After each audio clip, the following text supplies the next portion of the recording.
वो चाहे काम खराब करने की कोशिश करें, वो चाहे दिल्ली वालों को परेशान करने की कोशिश करें, लेकिन आम आदमी पार्टी अरविंद केजरीवाल जी के नेतृत्व में दिल्ली सरकार हमेशा दिल्ली के लोगों के लिए कोई ना कोई समाधान जरूर निकालेगी। भाई दिल्ली वासियों को क्या नाटक मंडली मिल गई है। ये शीश महल के सुल्तान साहब अपने घर में करोड़ों रुपए के काम तो करा सकते हैं, लेकिन जब बात आती है दिल्ली की और बहुत ही संगीन इल्जामों की, जिसे हम देख रहे हैं, चाहे वो भ्रष्टाचार हो, चाहे वो जल निगम हो और उसमें घोटाला हो, या फिर बाढ़ के चलते बच्चों की मौतें हों, ये भाई साहब जो हैं ऐसे मजबूर मजलूम बन जाते हैं, ऐसे विक्टिम। हम यूपी सरकार से भी बातचीत करेंगे क्योंकि पास में कौशाम्बी का बस स्टेशन है। दिल्ली में तो अब ज्यादातर सीएनजी बसेस चलती हैं, दिल्ली में अब इलेक्ट्रिक बसेस काफी बड़ी संख्या में आ गई हैं, लेकिन पास में ही सड़क पार करते ही कौशाम्बी का बस स्टेशन है जहां पे ज्यादातर डीजल की बसेस चल रही हैं। तो अभी हम उत्तर प्रदेश की सरकार को भी रीच आउट करेंगे कि वहां पर भी अगर पोल्यूशन कंट्रोल मेजर स्ट्रांगली लगाए जाए तो उसका दिल्ली पे भी असर पड़ेगा। मैम क्या क्या कारण मानते हैं आप, खासतौर से आनंद विहार कंट्रीब्यूशन होगा यहाँ पे, ये वही एलिमेंट्स कौन कौन से हैं जो इतना ज्यादा सबसे पोल्यूशन इसी जगह पर होता है? देखिए, एक सबसे बड़ा एलिमेंट यहाँ पर है कि आनंद विहार बस अड्डे में सिर्फ दिल्ली की नहीं बाकी स्टेट से भी, खासकर से यूपी से भी बसेस आती हैं। तो एक पोल्यूशन यहाँ पे बहुत ज्यादा बसेस के आवागमन की वजह से होता है। दूसरा, यहाँ पे एनसीआरटीसी की कंस्ट्रक्शन भी चल रही है। एक बड़ी कंस्ट्रक्शन साइट आरआरटीएस जो बन रहा है उसकी वजह से भी प्रदूषण होता है। तो क्योंकि यहाँ पर आनंद विहार बस अड्डा है, अब ऑब्वियसली आप बसेस की आवाजाही नहीं रोक सकते हैं, इसलिए आनंद विहार की लोकेशन पर हम बहुत strict anti pollution measures deploy कर रहे हैं, चाहे स्मोक गन्स हो, चाहे कंस्ट्रक्शन साइट्स पे सारे डस्ट कंट्रोल मेजर्स का यूज करना। कहीं पर भी सड़क अगर टूट रही है तो सड़क को रिपेयर किया जा रहा है, कहीं पर भी इंक्रोचमेंट नहीं होने दिया जाएगा कि वहां पे ट्रैफिक बढ़ जाए। हम उम्मीद करते हैं कि दिल्ली वाले अगर हमारा साथ देंगे, और हम उम्मीद करते हैं कि अगर यूपी सरकार, केंद्र सरकार सब मिलकर साथ आएंगे तभी दिल्ली में इस प्रदूषण की समस्या का समाधान हो सकता है। मैम, छठ से पहले वाटर पॉल्यूशन को लेकर भी विवाद छिड़ा हुआ है, उसके लिए कुछ कदम उठाए जा रहे हैं? यमुना में टॉक्सिक फॉर्म एक बड़ा इशू है। देखिए, हम किसी पे आरोप नहीं लगाना चाहते, पर यह सच्चाई है कि हरियाणा अपना अनट्रीटेड एफ्लुएंट यमुना में डालता है। हम किसी पे आरोप नहीं लगाना चाहते, लेकिन यह सच्चाई है कि यूपी अपना अनट्रीटेड एफ्लुएंट इस समय यमुना में डालता है। वो जब छठ का सीजन आता है तो वो आगरा कनाल के गेट्स बंद कर देते हैं कि उनका सारा अनट्रीटेड वेस्ट यमुना जी में आए। लेकिन दिल्ली सरकार हमेशा सोल्यूशन ओरिएंटेड रही है। अरविंद केजरीवाल जी का हमेशा ये मोटो रहा है कि हमें समाधान ढूंढने हैं, और उसी समाधान के तहत हम फूड ग्रेड सिलिकॉन बेस्ड डीफोमर्स का इस्तेमाल करते हैं। तो आज से दिल्ली जल बोर्ड एक प्रॉपर ड्राइव वहां पे चला रहा है। उस ड्राइव के तहत जो सारी फोम है वहां पे डीफोमिंग शुरू करी जाएगी।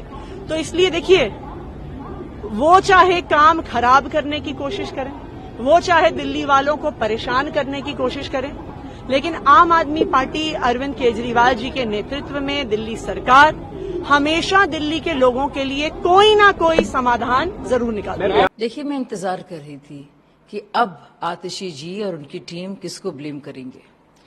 इस पूरे जो कला है, जो महारत इनकी है कि अपना काम तो करो नहीं, औरों को ब्लेम करते रहो। जो खेल उन्होंने 10 साल से खेला है और जो खिलवाड़ दिल्ली के लोगों के साथ हुआ है वो अभी भी चल रहा है। अब किसकी गलती है? अब यूपी की गलती है। जब बाढ़ की वजह से इतने स्टूडेंट्स मरे थे, किसकी गलती थी? उसमें तो ब्यूरोक्रेट्स की गलती थी, नौकरशाह की गलती थी, एलजी साहब की गलती थी। उससे पहले आपको याद होगा जल संकट था। जल संकट में किसकी गलती थी? उसमें भी और प्रदेशों की गलती थी, क्योंकि हरियाणा पानी उनको नहीं दे रहा था।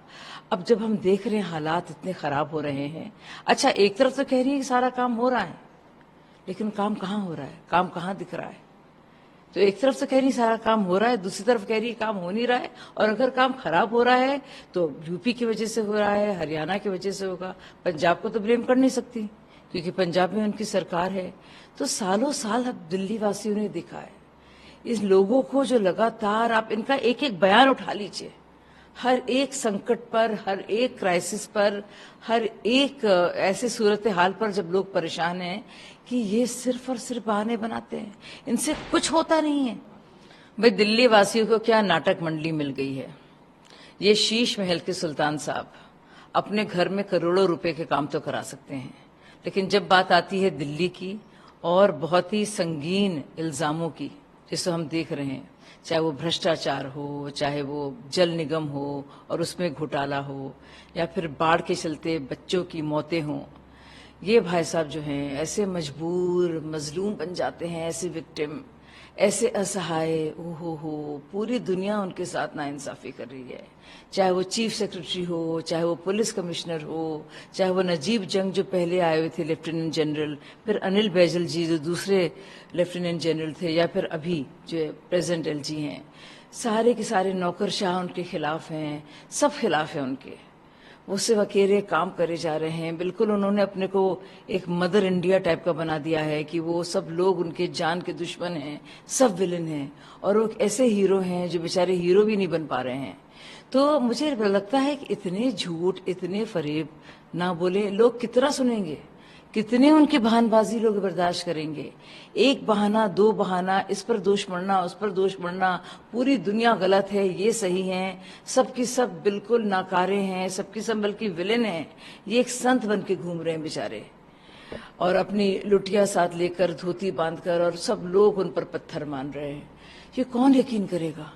सुल्तान साहब जो हैं, जिन्होंने जो शीश महल में अब तक रहते आए हैं, उसके बाद तो फिर तिहाड़ जेल चले गए, तो कौन यकीन करेगा बताइए आप? गोपाल राय का प्रदूषण को लेकर बयान आया, उन्होंने कहा बीजेपी क्या कर रही है, केंद्र में बीजेपी की सरकार है, हरियाणा में बीजेपी की सरकार है, राजस्थान में बीजेपी की सरकार है, वहां के पर्यावरण मंत्री क्या कर रहे हैं? भाई सवाल यह है, खुद गोपाल राय क्या करते रहे हैं, क्यों बैठे हैं उस पद पर, क्यों मंत्री बने हुए पर्यावरण के, जब पर्यावरण का उन्होंने बुरा हाल कर रखा है।